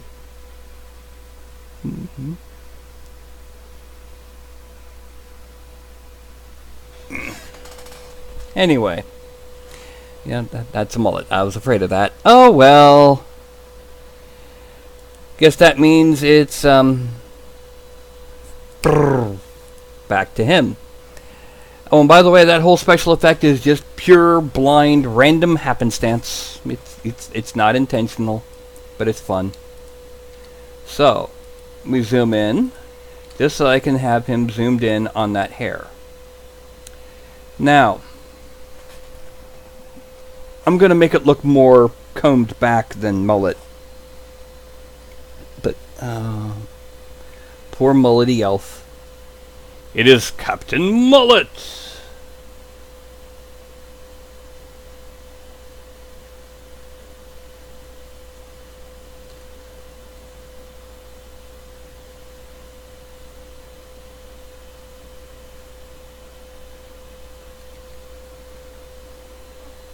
What's funny is he is, yes, the oldest player and the oldest character. His character is supposed to be 140. Whereas most of the other high elves are relatively young for being elves.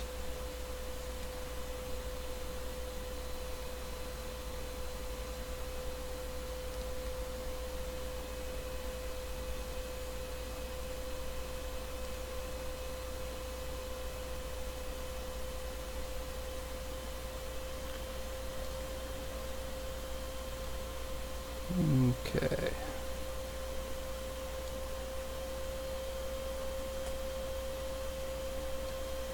And let's pull this back.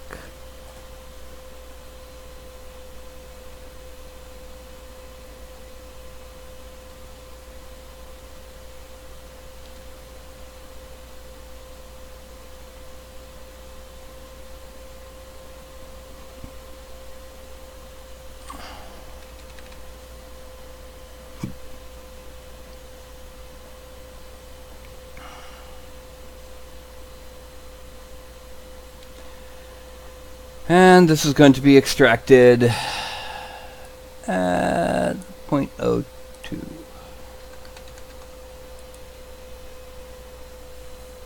Accept, draw,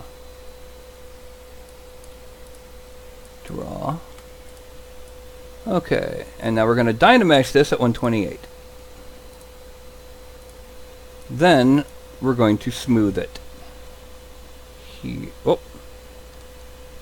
here. As it kind of fades in, it's kind of pointy. And across the front.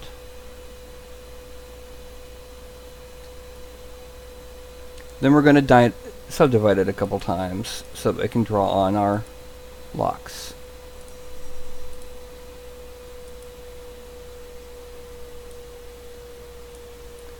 Okay, actually one of the first things we've got to do is we've got to grab the move tool and make it bigger. And we're going to grab that hair and pull it down. And on this side, pull it down. And on this side, pull it down. Okay. Now we're going to switch to slash. I'm going to start with the subtract of 14 and shrink this down to about there.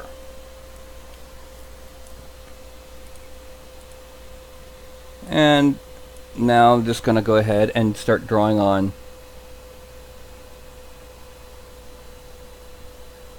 our basic locks.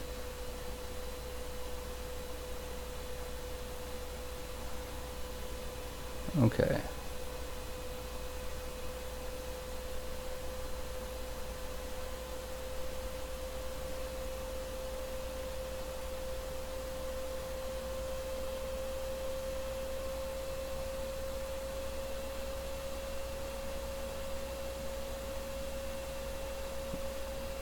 Let's go ahead and hide the armor because it's starting to get in the way. Yeah. Now, we're going to leave a nice good center main lock. As opposed to mean locks, which are creepy as all get out. If you don't know what mean locks are, don't ask your GM, he'll sick them on you. But basically what they are, they used to be an aberration, but now they're considered a fae for some stupid reason. But they all used to be humans. And now they're these tiny little spider-headed, long-armed things. They're not even really spider-headed, they're just furry, weird-headed things that basically try to hypnotize you into following them, etc., until they can do a ritual that turns you into one of them. And even creepier is, at least in first edition, the preferred prey to turn into one of them was paladins.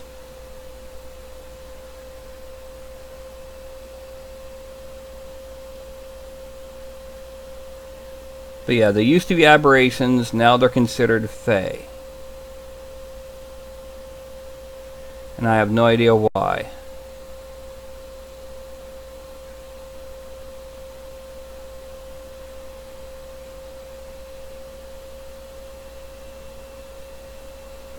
Okay.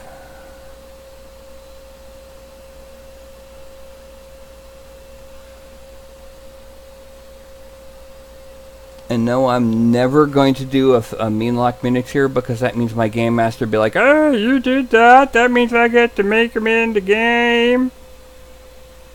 And that would be bad. Very bad. Oh, yeah, so bad. Frame.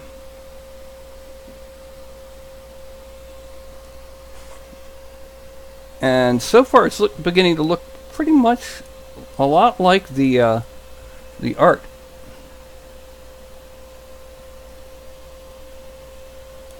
But let's go ahead and hide these. And actually, let's unhide the cloak, because it's about time to do the cloak. Now what we're going to do, we're going to go ahead and we're going to subdivide it a few times. Not wrong thing. Select the cloak before we subdivide it. Otherwise it doesn't subdivide the cloak. And now what I'm going to do is I'm going to move made a big move. This underneath the back plate. So it's coming out from under the back plate. Even though the version that he handed me, he's got a cloak brooch. I think it would look better if it's coming out from under the back plate.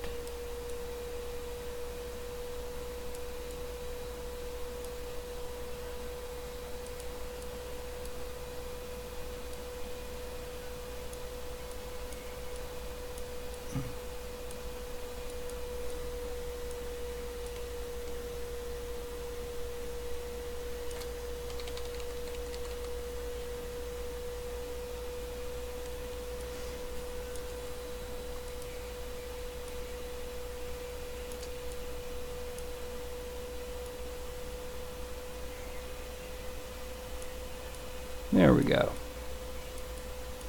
Now we're going to shrink the mouse and pull this out a little bit here, a little bit here, shrink it even more, pull it down there and up here and down there, and then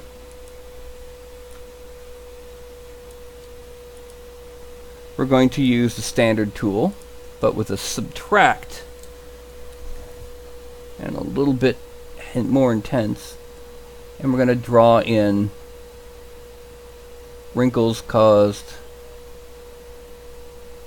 by these points,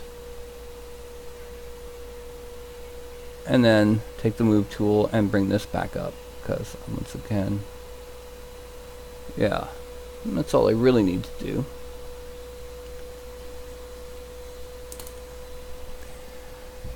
And now we go and we turn on the regular rest of it, and we frame out. And except for, increasing the poly count of the base and the flame, or spell, we're done. So let's go ahead and subdivide it a couple. That should be good enough. I can now put this up. Make everything visible.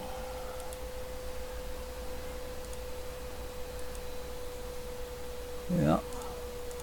And we're going to just merge down until we have one piece.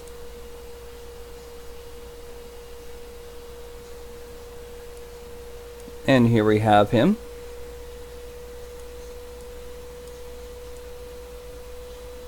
This is our Elven Mage. We're now going to go ahead and Dynamesh him. Bing! And does that light up? There we go. It is now at 1.973 million points and 2.004 million polygons.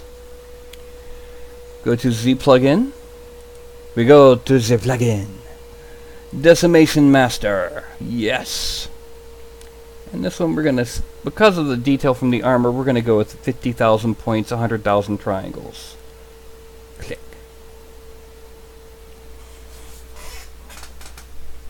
Oh!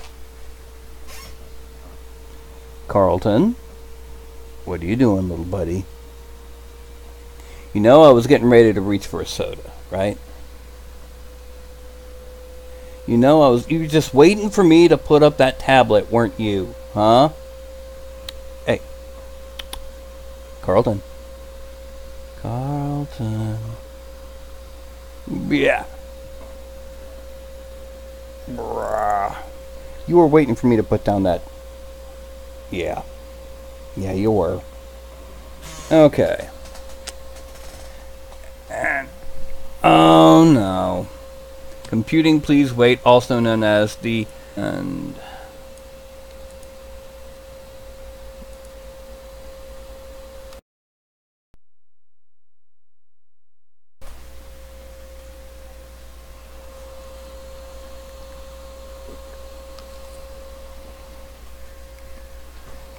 okay. 1.665. Turn off Dynamesh, we zoom out a little bit. move it, turn it, everything we can do to try to get it to not do that. And take the headphones off because my ears are hurting a little.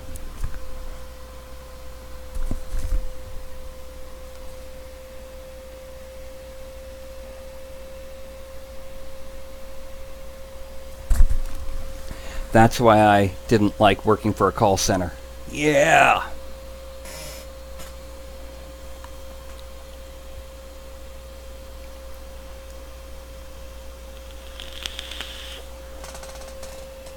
There we go. 121,000 polygons, 60,000 triangles. Let's zoom in. Yep.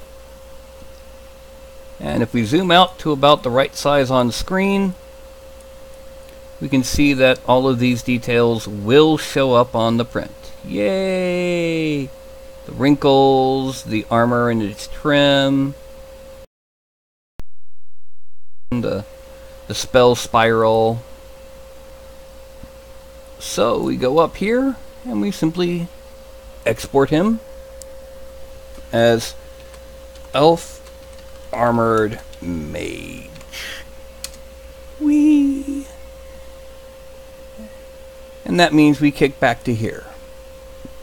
Yay! Hiccups.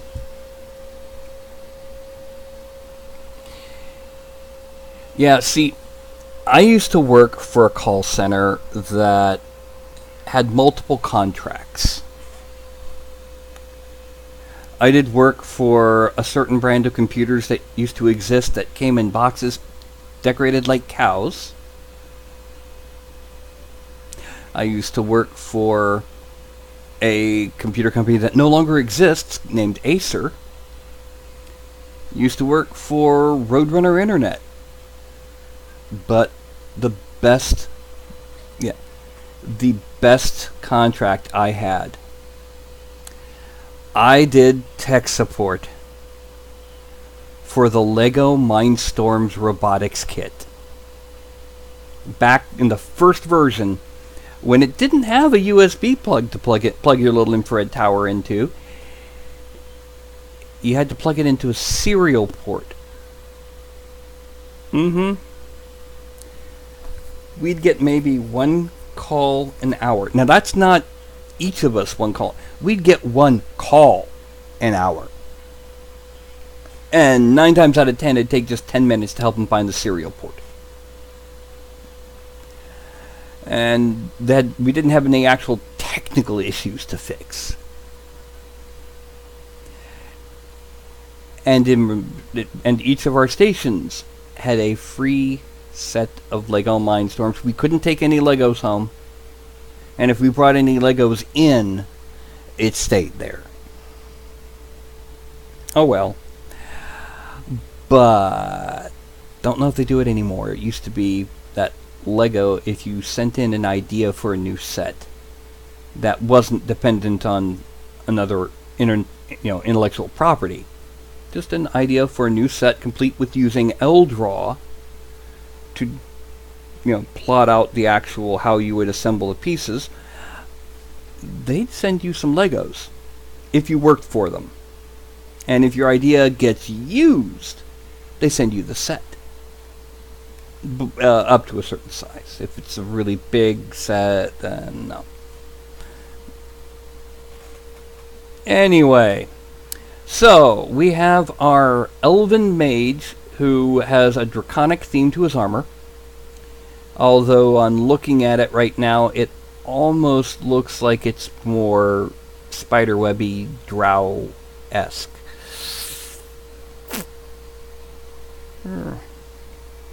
Oh, in case you're wondering, yes, this is one of my wall hangers for the paints. I had to print out a bigger one because they're not enough on this one. So set that on top of these spools. Anyway, I'm going to go ahead and pop over to here. Hit the refresh button there. And I'm getting ready to log out. You heard me right, log out. So, what I'm going to do is I'm going to stick up my hand. Just like usual. I'm going to go 5, 4, 3, 2, 1, and then make weird noises and facial expressions until I can see it on the screen, and then I log out. So, I'm going to scratch my head. Alright, so that is going to be 5, 4, 3, 2, and a 1. Don't forget to like and subscribe. That's my impression of an actual YouTuber. Oh, and hit the bell icon.